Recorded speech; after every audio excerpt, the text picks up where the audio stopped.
दरवाजे को देखकर डर रहा था।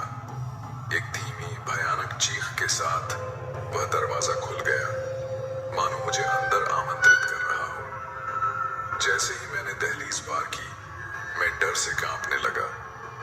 फटे हुए पर्दों से झलकर आती हुई चांदनी सफेद चादर में लिपटे धूल भरे फर्नीचर को उजागर कर रही थी। दीवारों पर उदास आंखों वाले पूर्वजों की पेंटिंग लगी हुई थी। जैसे ही मैं खोजबीन कर रहा था, उनकी निगाहें मेरा पीछा कर रही थी। मैं चरमराती हुई सीढ़ियां चढ़ गया।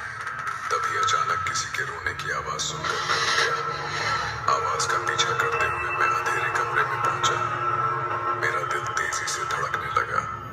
वहां मैंने उसे देखा, लंबे उलझे हुए बालों वाली एक आकृति। उसकी आंखें खाली और खोखली थी। वह मेरी ओर तैरती हुई आई। उसका फटा हुआ गाउन धुएं के गुच्छों की तरह पीछे लटक रहा था। जैसे ही वह आगे बढ़ी, मेरी आवाज ही नहीं निकल पाई। उसकी बर्फीली उंगलियां मेरी त्वचा को छू रही थी। उसकी आंखों में निराशा भर आई और उसने फुसफुसाते हुए कहा, मेरी मदद कर। अचानक ही कमरा पीड़ित आत्माओं से भर गया। उनकी पीड़ा भरी चीखें मेरे दिमाग में गूंज रही थी। दीवारें पास आने लगी, छत नीचे सरकने लगी और मेरे हाथों को दीवारों से निकलती रस्सियां जकड़ने लगी। मैं उनकी पकड़ से बचने के लिए संघर्ष कर रहा था। मैं बहुत घबरा गया और तभी अचानक मेरी नींद खुलती है।